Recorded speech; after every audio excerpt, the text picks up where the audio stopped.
The morning of September 17th, 1943. A secure briefing room deep within the Bendlerblock complex, Berlin. Major Friedrich Busch of the Wehrmacht Transportation Intelligence Section spread a collection of recently captured American railroad maps and logistics documents across the mahogany conference table. His hands moved with practiced precision, arranging the materials in systematic order, but his expression betrayed an uncharacteristic tension.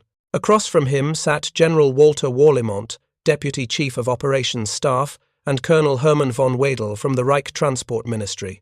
Both men had been summoned urgently, told only that Busch's analysis contained findings of strategic importance.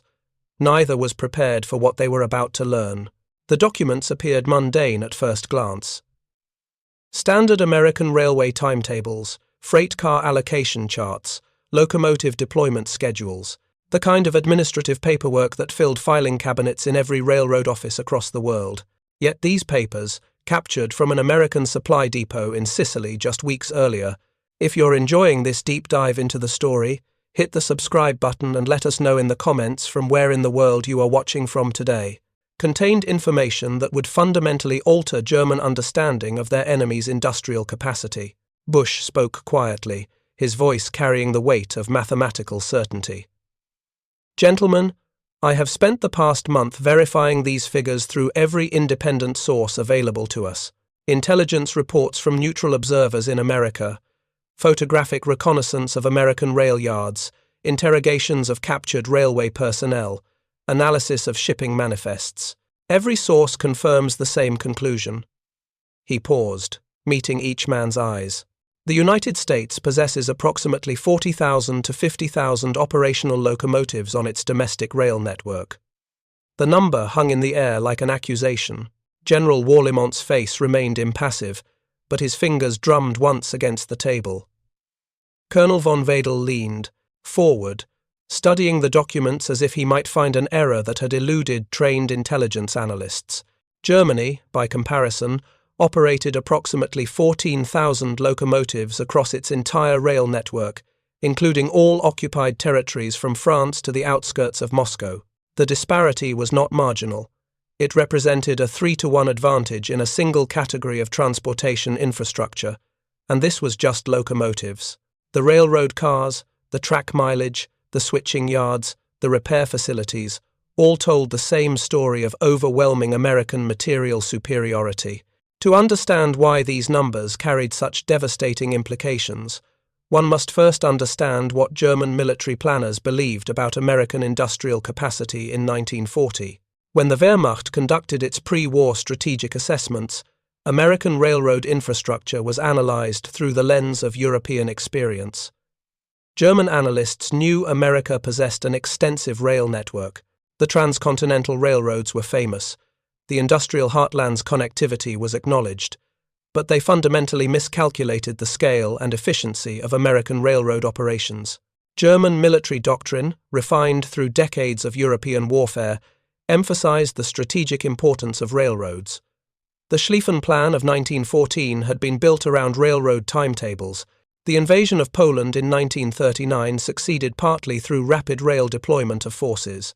The attack on France in 1940 utilized captured French rail networks to sustain the advance. Germany understood railroads. They knew how critical they were to modern warfare.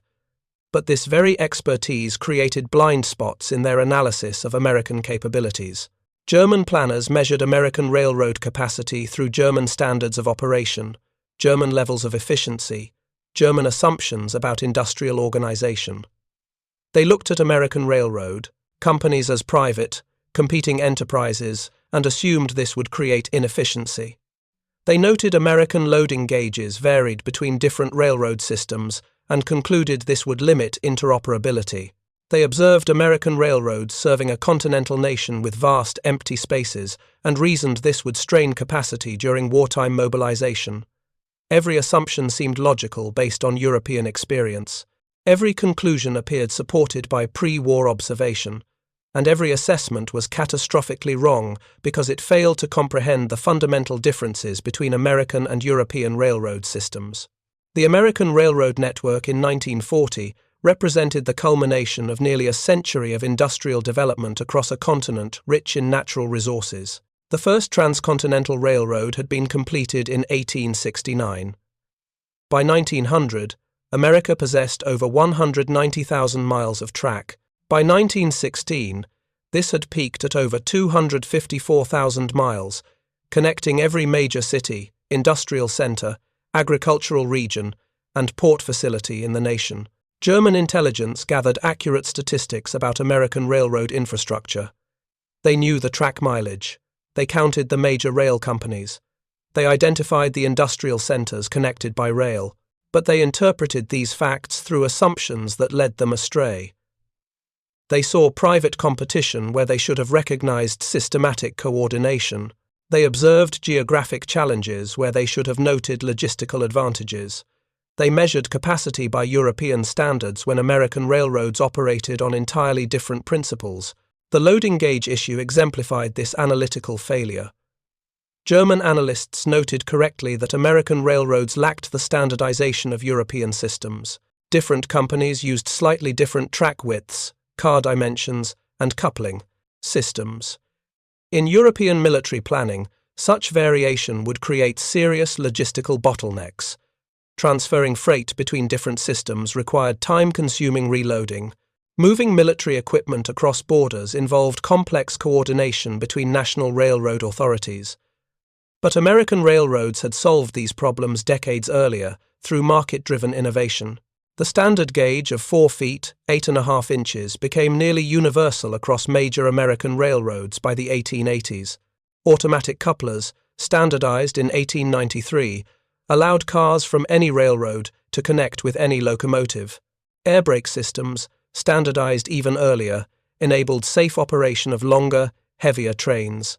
These innovations emerged not from government mandate but from railroad companies recognizing that interoperability increased profits. The result was a railroad network that appeared fragmented to European observers but functioned with remarkable efficiency. A freight car loaded in Los Angeles could roll across transcontinental lines through multiple railroad companies' territories and arrive in New York without ever being unloaded. A locomotive built in Pennsylvania could operate on tracks in California. Equipment manufactured by different companies could work together seamlessly. German analysts, accustomed to European railroad systems where national governments controlled operations and military considerations shaped infrastructure development, misinterpreted this private enterprise system as weakness. They assumed competition between railroad companies would prevent the coordination necessary for military mobilization. They believed profit-driven management would resist wartime transportation demands. They calculated that converting civilian railroad operations to military logistics would require years of planning and painful adjustment. The captured documents on Major Busch's table told a different story. They showed an American railroad system that had transitioned to wartime operations with stunning speed and efficiency. By September 1943, less than 2 years after Pearl Harbor, American railroads were moving freight at rates that dwarfed pre-war operations while simultaneously handling unprecedented passenger traffic. The locomotive statistics particularly troubled German analysts because they understood precisely what this numerical advantage meant in practical terms. A locomotive represents the mobile heart of railroad operations. Track, bridges, and freight cars matter enormously, but without locomotives to pull trains, all that infrastructure becomes useless. The number of operational locomotives directly determines how much freight can move, how quickly military units can deploy, how effectively an industrial economy can be supplied. Germany's 14,000 locomotives supported operations across an empire stretching from the Atlantic coast of France to the suburbs of Leningrad, from Norway's Arctic Circle to the deserts of North Africa. These locomotives moved troops to every front, delivered coal to factories, transported raw materials to production centers, and carried finished weapons to the armies. They operated at maximum capacity, running around the clock with minimal maintenance, wearing out faster than peacetime usage would ever demand. Yet, despite this total mobilization of German railroad resources, despite operating every available locomotive at maximum intensity, German logistics consistently struggled to meet military requirements. Panzer divisions on the Eastern Front ran short of fuel. Infantry units lacked ammunition for sustained operations. Factories slowed production while waiting for raw material deliveries. The Wehrmacht's impressive tactical capabilities were increasingly constrained by inadequate strategic transportation. And now Major Busch's intelligence analysis revealed that America possessed 3 to 4 times Germany's locomotive capacity while operating across a secure domestic territory, free from partisan attacks, aerial bombardment, or combat operations.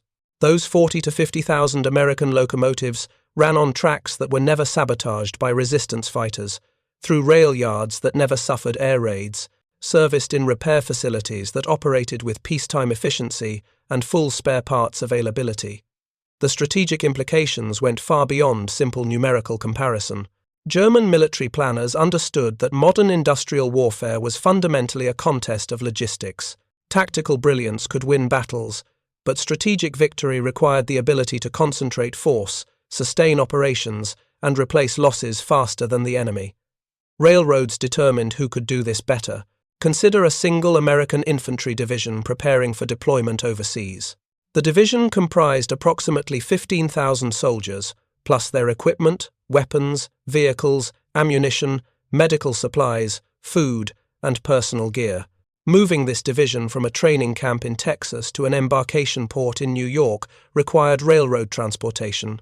The division's equipment and supplies filled dozens of trains, each pulled by multiple locomotives, traveling thousands of miles across the American rail network. American railroads handled such movements routinely. Multiple divisions deployed simultaneously. Freight continued flowing to civilian industries. Coal reached power plants. Food reached cities. Raw materials reached factories. All of this occurred on the same rail network, coordinated through timetables that would have seemed impossible by European standards. German intelligence intercepted reports of American troop train movements and initially dismissed them as exaggerated. The numbers seemed fantastical. Individual trains carrying an entire battalion, multiple trains departing simultaneously from different locations, all headed to the same port, all arriving, on schedule. Coordination between different railroad companies that appeared impossibly precise, but captured documents and prisoner interrogations confirmed these reports were accurate. The American railroad system could move a fully equipped armored division from the Midwest to a coastal port in less time than German railroads needed to shift a similar unit from Western Germany to the Eastern Front. Despite Germany's much shorter distances and centralized control, this wasn't merely about raw locomotive numbers. It reflected systematic differences in railroad operations, maintenance practices, logistical coordination, and industrial support infrastructure. American locomotives ran longer distances between maintenance stops than German engines. The widespread adoption of diesel-electric locomotives for switching and some mainline operations provided power plants that required less servicing than steam locomotives. Even American steam locomotives benefited from superior metallurgy, better quality coal, and more systematic maintenance practices.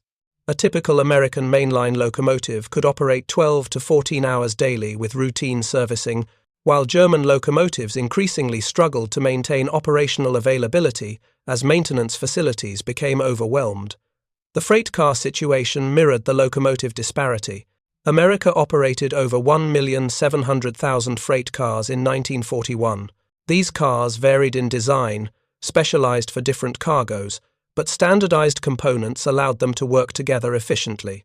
A coal car could follow, a boxcar could follow a flat car carrying military vehicles, all coupled together, all moving at the same speed toward the same destination. German freight car availability, while substantial, faced constraints that American railroads never encountered. Allied bombing raids targeted rail yards, destroying freight cars and disrupting operations. Partisan activities in occupied territories derailed trains and damaged equipment. The vast distances of the Eastern Front meant freight cars might spend weeks in transit, reducing effective capacity. Maintenance facilities operated with spare parts shortages as industrial priorities shifted to weapons production. Major Busch's analysis didn't just count locomotives and freight cars. The captured documents revealed something even more significant about American railroad operations during wartime. They showed the systematic mobilization of railroad personnel, the training of women workers to replace men entering military service, the expansion of repair facilities, the coordination between government planning boards and railroad management. American railroads hadn't simply increased their tempo of operations.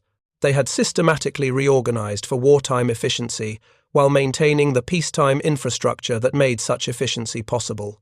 The Railroad Retirement Board, a federal agency, ensured that essential railroad workers received adequate compensation and benefits. The Office of Defense Transportation coordinated traffic priorities without disrupting the private ownership structure that made American railroads efficient.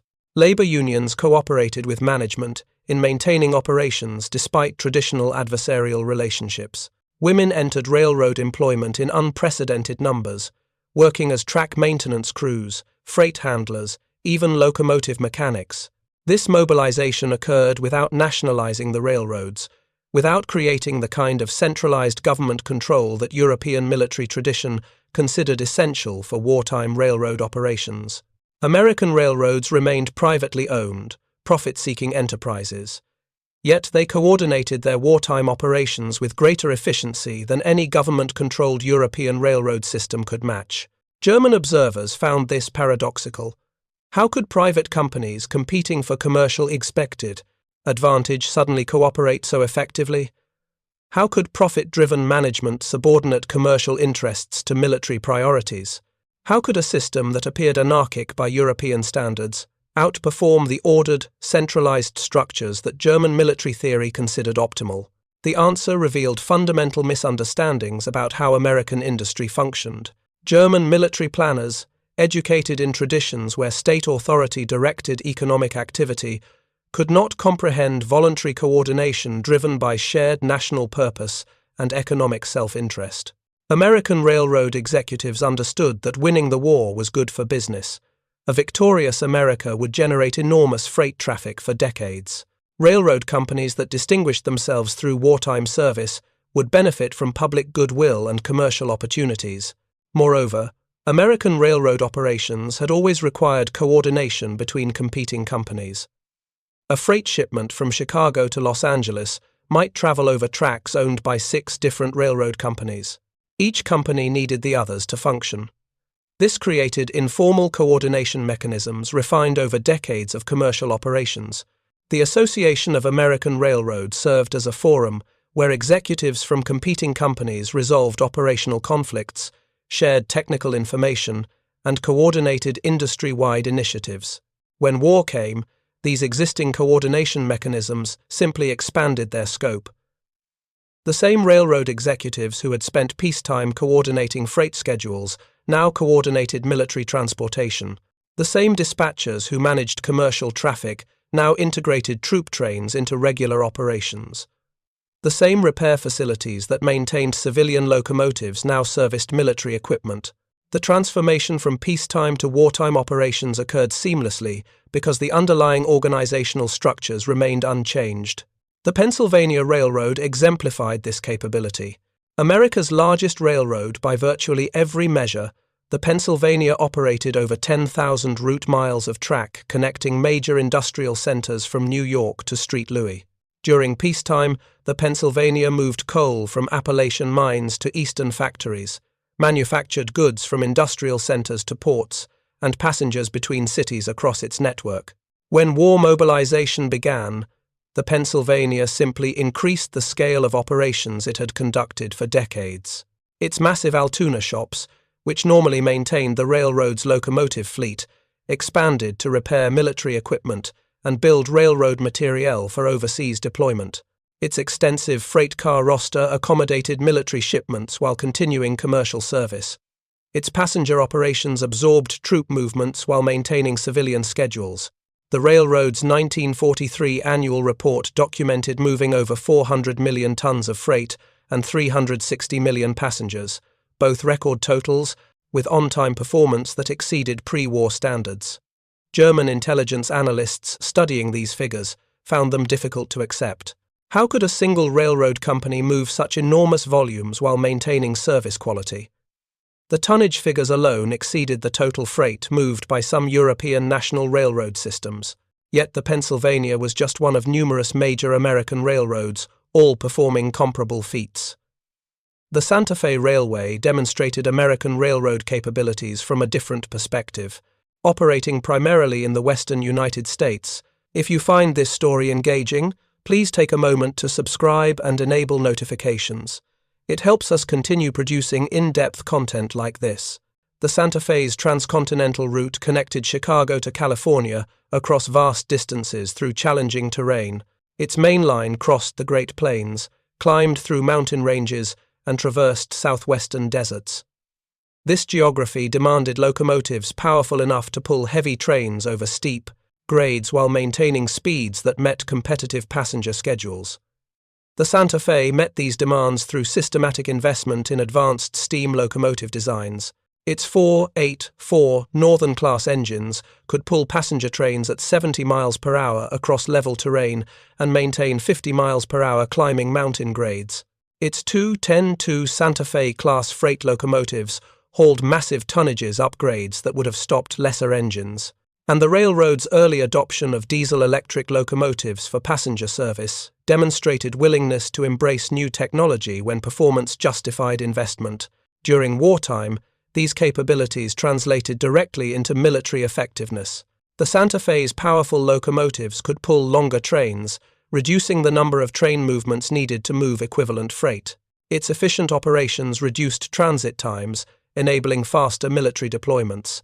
Its transcontinental route provided direct connection between Midwest industrial centers and Pacific ports, critical for supporting operations against Japan. German intelligence officers analyzing American railroad capabilities often fixated on locomotive counts and track mileage. These quantitative measures mattered enormously, but the qualitative differences in American railroad operations proved equally significant. American railroads operated with technical sophistication that German systems increasingly lacked. Consider signal systems and traffic control. By 1943, many major American railroads had installed centralized traffic control systems on key routes. CTC allowed dispatchers to control switches and signals across hundreds of miles of track from central locations. This enabled much more efficient operations than traditional manual control. A dispatcher could coordinate multiple trains across an entire division, optimizing use of passing sidings, managing meets between opposing trains, and responding quickly to delays or emergencies. German railroads operated primarily with older signaling systems, requiring local manual control. Each station along a route had personnel who controlled signals and switches for their section of track. Coordinating traffic across long distances required telephone or telegraph communications between stations. This system worked reliably but lacked the efficiency of centralized control. American railroads could run more trains on the same trackage because their signal systems enabled tighter spacing and more precise control. The technical advantage extended to track maintenance and construction. American railroads used heavy steel rail manufactured to exacting specifications. Rail sections were welded together to create continuous ribbons of track that reduced wear and enabled smoother operations at high speeds. Roadbeds were engineered for drainage and stability. Ballast was properly graded and maintained. Bridges were built to support heavy locomotives and loaded freight cars. This infrastructure investment paid dividends in operational capacity. Well-maintained track could safely support heavier trains traveling at higher speeds. A mainline route built to American standards could handle far more traffic than European tracks designed for lighter locomotives and slower speeds. The Pennsylvania Railroad's Broadway limited passenger train routinely achieved 90 miles per hour on sections of its New York to Chicago route. Freight trains weighing thousands of tons traveled at 40 to 50 miles per hour. Such operations required infrastructure quality that German railroads increasingly struggled to maintain under wartime strain. The comparison became even more stark when examining American branch lines and secondary routes. Even smaller railroads serving rural areas operated with technical standards that would have been considered impressive by European measures. A regional railroad serving agricultural districts in Iowa might operate just a few hundred miles of track, but that track was properly maintained, its locomotives were modern and efficient, and its freight service connected to the national network through standardized interchange procedures. Germany possessed branch lines and secondary routes as well, but resource constraints meant these received minimal maintenance during wartime. Rails wore down and weren't replaced. Roadbeds deteriorated. Bridges needed repairs that never came. The result was gradually declining capacity across the entire network as secondary routes became less reliable, forcing more traffic onto already congested main lines. Major Busch's intelligence analysis documented these qualitative differences alongside the quantitative advantages. American railroad operations reflected systematic investment over decades in infrastructure, equipment, and operational procedures. The 40,000 to 50,000 American locomotives ran on tracks maintained to high standards, controlled by efficient signaling systems, serviced in well-equipped repair facilities, and operated by trained personnel using proven procedures. This systematic approach to railroad operations created capability that couldn't be matched by simply building more locomotives or laying more track. The answer lay in decades of operational experience that had created informal coordination mechanisms more effective than formal government control.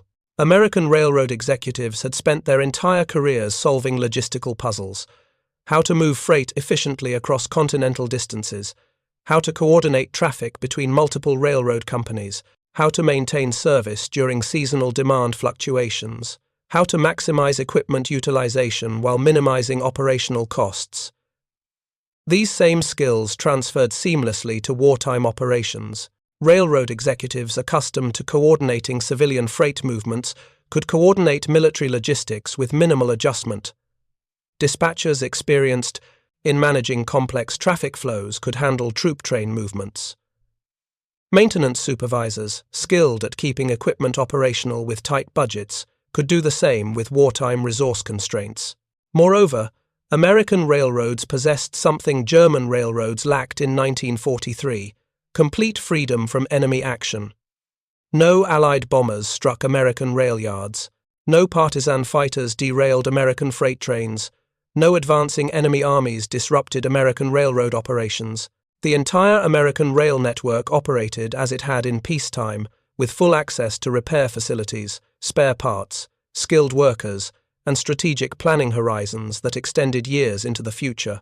This security advantage compounded the numerical superiority of American railroad resources. A German locomotive operating on the Eastern Front might be destroyed by aerial attack, damaged by partisan sabotage, or simply break down from lack of maintenance and be cannibalized for spare parts to keep other engines running. An American locomotive serving domestic routes faced none of these risks. It could be maintained properly, operated within design parameters, and expected to provide reliable service for years. General Warlimont finally spoke, his voice controlled but edged with frustration. The implications for our strategic position. He already knew the answer. He wanted it stated explicitly, entered into the official record, documented for whoever might need to confront the High Command with mathematical reality. Major Busch responded with the directness that intelligence analysis demanded. The American railroad network can support industrial mobilization and military deployment on a scale we cannot match. Their locomotive and freight car advantages translate into approximately 3 times our capacity to move troops, equipment, and supplies across their domestic territory. This disparity appears in multiple categories. He picked up another document. Track, mileage.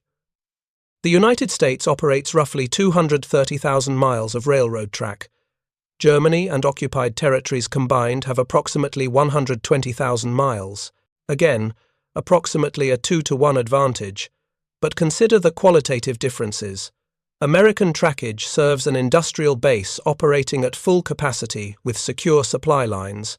Our trackage increasingly serves territories under partisan threat or Allied air attack. Colonel von Wedel interrupted. Surely our military railroads on the Eastern Front provide capacity advantages? The Wehrmacht has constructed thousands of miles of military rail lines to support operations. Busch's expression showed no satisfaction in contradicting a superior officer. Herr Colonel, those military rail lines represent an emergency response to logistical breakdown. We're building railroads in combat zones using forced labor and inadequate materials because our existing network cannot meet operational requirements. America doesn't need to build military railroads. Their existing civilian network provides surplus capacity. The distinction was crucial. Germany was constructing temporary rail lines through hostile territory under combat conditions to barely sustain current operations. America was operating a comprehensive, well-maintained railroad network with capacity exceeding current demands. One system operated at the edge of collapse. The other possessed strategic reserves. Busch continued methodically through the intelligence assessment. Locomotive production rates showed America building over 4,000 locomotives in 1943 alone, a figure that exceeded Germany's entire annual production even before the war. American railroad repair facilities operated 3 shifts daily with full parts availability. German facilities struggled with material shortages and workforce depletion. The captured documents included procurement orders for railroad equipment that revealed American industrial capacity in stark terms. A single order for 10,000 freight cars, treated as routine business by the manufacturer. Another order for 200 locomotives, with delivery scheduled over 6 months. These weren't emergency wartime productions.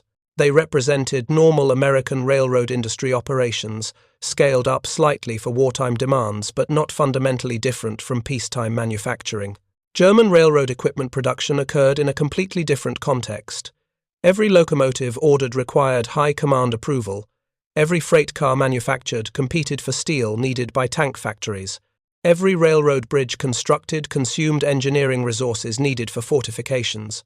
American railroads faced no such constraints. They operated in an economy where railroad needs could be met without sacrificing military production because the industrial base was large enough to support both simultaneously. The strategic railroad equipment comparison revealed another devastating disparity. American railroads possessed extensive maintenance and repair infrastructure that German systems lacked. Major railroad companies operated their own repair shops capable of completely rebuilding locomotives and freight cars. Smaller regional shops handled routine maintenance. Track maintenance crews worked systematically across the network, replacing worn rails, maintaining roadbeds, repairing bridges before failures occurred. This infrastructure meant American railroad equipment remained operational longer and performed more reliably than German counterparts. A locomotive that received regular professional maintenance could operate efficiently for decades. Freight cars that were properly repaired between uses could transport cargo safely trip after trip. Track that was systematically maintained could support heavier loads at higher speeds. German railroad maintenance, by 1943, had deteriorated into crisis management.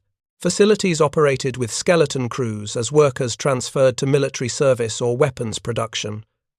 Spare parts shortages meant cannibalizing damaged equipment to keep operational units running. Track maintenance crews couldn't keep pace with wear caused by heavy military traffic. The entire system gradually degraded as immediate military priorities consumed resources needed for long-term maintenance.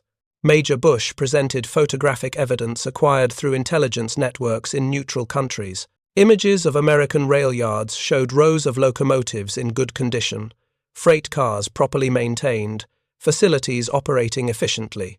Aerial reconnaissance photographs of German rail facilities showed crowded yards with damaged equipment awaiting repair, locomotives deteriorating from lack of maintenance, infrastructure visibly strained beyond capacity. The intelligence officer then addressed the question both senior officers were thinking but hadn't yet asked. Can we disrupt American railroad operations through sabotage or aerial bombardment? His answer was blunt. No. American railroad infrastructure is too dispersed, too redundant, and completely beyond our operational reach.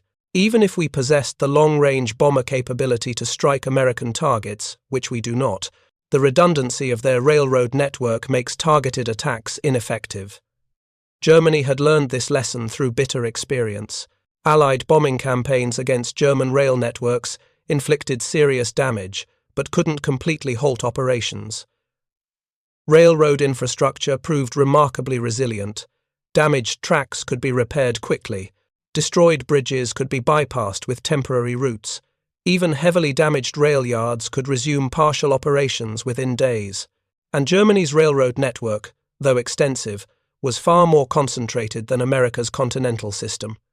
Attempting to disrupt American railroads through bombing would require attacking hundreds of targets spread across thousands of miles. Each attack would face the logistical challenges of extreme distance, fighter escort limitations, and strategic priority conflicts. Even successful attacks would inflict only temporary disruption before American repair crews restored service. The mathematical calculus was unforgiving. American railroad redundancy provided defense in depth that no bombing campaign could overcome. Colonel von Wedel raised the possibility of submarine warfare disrupting American logistics.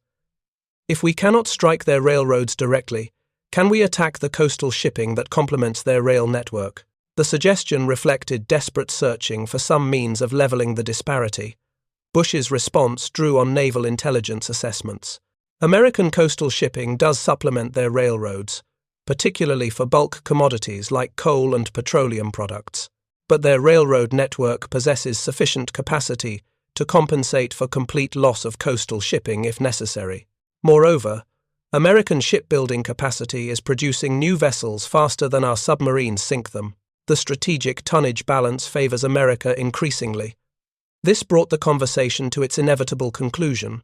The railroad capacity disparity was just one manifestation of a more fundamental imbalance.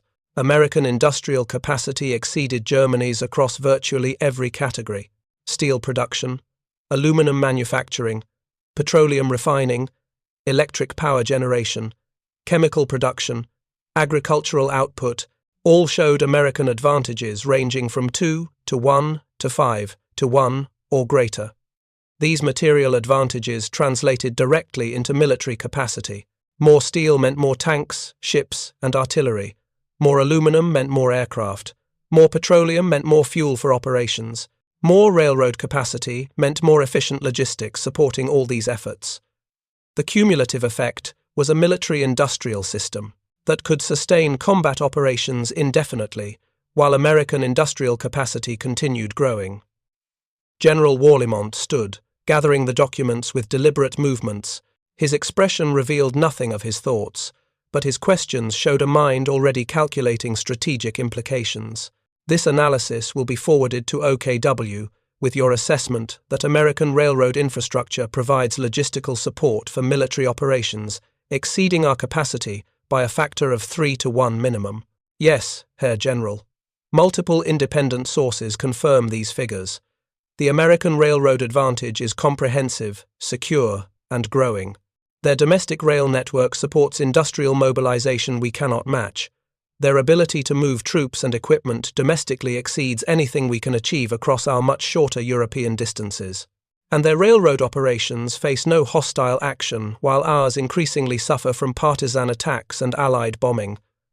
The meeting concluded with professional courtesy masking deep unease. Major Busch had performed his duty as an intelligence officer with competence and integrity. He had gathered information from multiple sources, verified the data systematically, and presented conclusions based on evidence rather than wishful thinking. His analysis represented exactly what military intelligence should provide: accurate assessment of enemy capabilities. But intelligence reports meant nothing if leadership refused to accept their implications. The railroad analysis would be forwarded to higher command. It would be filed with other intelligence assessments documenting American industrial superiority. It would be read by staff officers who already understood Germany faced overwhelming material disadvantages. And it would likely be ignored by those with power to alter strategic decisions. The fundamental problem was that accurate intelligence about American railroad capacity forced acknowledgement of mathematical reality. Germany was fighting enemies with combined industrial resources 3 to 5 times greater than its own. This advantage showed in steel production, aluminum output, petroleum refining, agricultural capacity, and railroad infrastructure. No amount of tactical skill, no level of troop motivation, no quality of weapons design could overcome such fundamental material disparity in a prolonged war of attrition. The railroad numbers proved particularly difficult to dismiss because they were so concrete and verifiable. Factory production statistics could be questioned. Aircraft manufacturing claims might be propaganda, But railroad infrastructure existed physically. Locomotives could be counted, track mileage could be measured, freight car inventories could be verified through multiple sources. The American railroad advantage was mathematically certain, documented through captured materials, confirmed by independent observers, undeniable to anyone willing to examine the evidence. Yet, examining the evidence required confronting unacceptable conclusions. If America possessed 3 times Germany's railroad capacity, and if railroads determined logistical capability, and if logistics determined strategic sustainability, then Germany could not win a prolonged war against America and its allies. The mathematics allowed no other conclusion. The only questions remaining were how long Germany would continue fighting, and how many would die before arithmetic replaced ideology as the basis for strategic planning.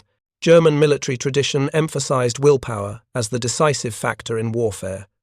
The General Staff taught that superior strategy, better tactics, and higher troop quality could overcome material disadvantages.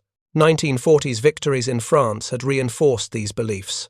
A well-planned offensive with highly trained troops using innovative tactics had defeated a numerically superior enemy with more tanks and artillery. Surely similar approaches could succeed against America. But the French campaign had been decided in weeks. The Eastern Front had raged for over 2 years by September 1943. The longer modern industrial warfare continued, the more material factors determined outcomes.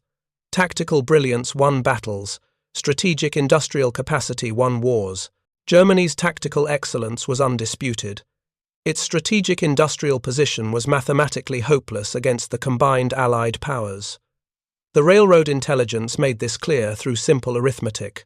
American industrial production required railroad transportation to function. Raw materials moved by rail from mines to factories. Finished products moved by rail from factories to ports. Military equipment moved by rail from production centers to embarkation points. Troops moved by rail from training camps to deployment locations. Every aspect of America's war effort depended on railroad logistics functioning efficiently, and those railroads operated with capacity to spare. American domestic railroad operations in 1943 moved record volumes of freight and passengers while maintaining service quality. Troop trains departed on schedule. Military equipment reached ports on time. Industrial production never slowed for transportation bottlenecks. The 40,000 to 50,000 American locomotives pulled all this traffic with sufficient surplus capacity that railroad executives worried about post-war overcapacity rather than wartime shortages. Germany's 14,000 locomotives, by contrast, operated beyond sustainable capacity. Every available engine ran constantly. Maintenance schedules compressed to dangerous minimums. Locomotives operated until they broke down, then were cannibalized for parts to keep others running. The system worked only because railroad workers performed near miracles of improvisation daily, keeping equipment operational through skill and determination that couldn't be sustained indefinitely. This operational disparity meant more than simple logistics. It demonstrated the fundamental difference between an industrial system operating within its capabilities and one operating beyond them. America could absorb losses, replace damaged equipment, expand operations, and still maintain surplus capacity. Germany could barely sustain current operations and faced inevitable degradation of capability over time. The strategic implications extended beyond immediate military operations. American railroad capacity supported not just current war efforts, but future expansion. Industrial production could increase because railroads could transport the additional output. Military forces could grow larger because railroads could move additional troops. Operations could extend to more distant theaters because railroads provided the domestic logistics enabling such deployments. Germany's constrained railroad capacity imposed hard limits on strategic possibilities. Industrial expansion was constrained by transportation bottlenecks. Military operations were limited by logistical sustainability. Strategic planning had to account for declining transportation efficiency as equipment wore out faster than it could be replaced.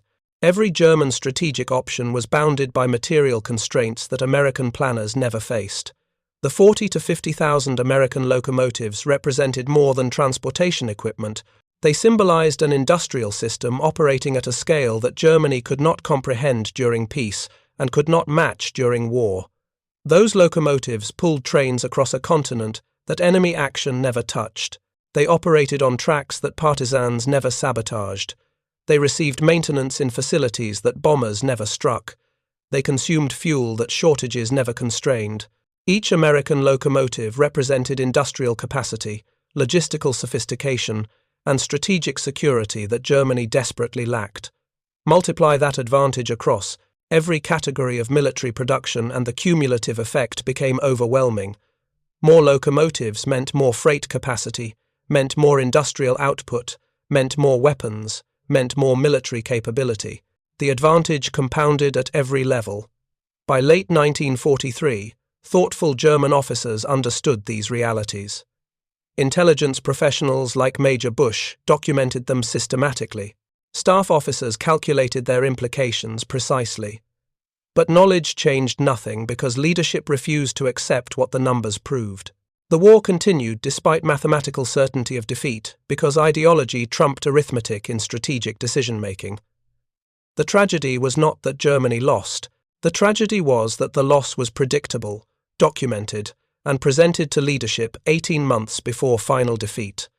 Intelligence analyses sat in files, showing the mathematical impossibility of German victory. Railroad statistics proved American logistical superiority.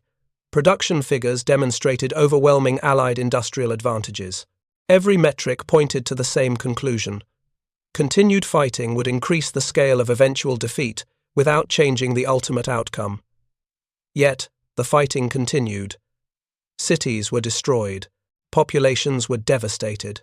Millions died while intelligence reports documented the mathematical certainty that resistance was futile. The captured American railroad documents that Major Busch analyzed in September 1943 told a story written in numbers that could not be argued with except through willful blindness. 40 to 50,000 locomotives, moving freight across an untouched continent, represented industrial power that Germany could neither match nor disrupt. The railroad analysis was not some unique revelation that changed German strategic understanding. It was one more data point in an accumulating mountain of evidence that Germany faced enemies with overwhelming material superiority. Steel production comparisons showed the same disparity. Aircraft manufacturing statistics told the same story. Petroleum refining capacity demonstrated the same advantage. Merchant shipping construction revealed the same pattern. Every category of industrial measurement confirmed Germany's hopeless strategic position. What made the railroad analysis particularly significant was its concrete specificity. Locomotives could be photographed from the air. Freight cars could be counted in rail yards. Track mileage appeared on maps.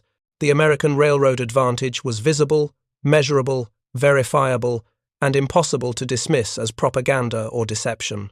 German intelligence officers could state with absolute confidence that America possessed 40 to 50,000 operational locomotives because multiple independent sources confirmed this figure. That confidence made the intelligence assessment's rejection all the more tragic. When presented with verifiable evidence of overwhelming enemy capability, leadership chose fantasy over reality. When shown mathematical proof that current strategy could not succeed, they ordered continued operations. When intelligence officers documented the certainty of defeat, their warnings were filed away and ignored. The railroad statistics documented in September 1943 predicted outcomes that materialized by May 1945. American logistics proved capable of supporting operations on multiple fronts simultaneously. German logistics gradually collapsed under sustained pressure. American industrial production grew throughout the war. German production peaked and declined. American military forces grew stronger as the war progressed. German forces grew weaker. Everything the railroad analysis predicted came to pass. The 40 to 50,000 American locomotives supported an industrial mobilization that buried Germany under an avalanche of steel, aluminum, and petroleum products. The 3-to-1 advantage in railroad capacity translated into 3-to-1 advantages in logistics, which enabled superior operational tempo, which produced battlefield victories, which led to eventual German collapse. In the end, German analysts studied American railroad networks and understood that 50,000 locomotives meant total mobility, complete logistical flexibility, and industrial capacity that could not be overcome through tactics or willpower. They documented this conclusion clearly. They presented it professionally. They warned repeatedly that continuing the war would only increase the magnitude of ultimate defeat. Their leadership never accepted this truth. The cost of that refusal was measured in millions of lives, destroyed cities, and Germany's complete military collapse. The intelligence was accurate. The analysis was correct. The predictions proved true. And none of it mattered because mathematical reality could not compete with ideological conviction when strategic decisions were made. The captured American railroad documents told a simple story. Wars between industrial powers are decided by production capacity and logistical capability. Railroad infrastructure determines both. America possessed overwhelming advantages in railroad capacity. These advantages were growing. Germany could neither match them nor disrupt them. Continued resistance was mathematically futile. That story, written in transportation schedules and locomotive deployment statistics, proved more accurate than any battlefield dispatch or propaganda claim. The 40 to 50,000 American locomotives represented victory written in steel and steam before the war's outcome was decided on battlefields. German intelligence analysts understood this by September 1943. Their leadership refused to accept it until unconditional surrender made denial impossible. The lesson transcends World War II and remains relevant today. Accurate intelligence is worthless if leadership refuses to accept unwelcome. Conclusions. Systematic analysis means nothing when decisions are based on ideology rather than evidence. Professional competence becomes irrelevant when confronted with willful blindness. The railroad statistics documented truth that German leadership chose not to see. History recorded the consequences of that choice in the rubble of German cities and the casualties of 18 additional months of futile warfare. Thank you for watching. For more detailed historical breakdowns, check out the other videos on your screen now, and don't forget to subscribe.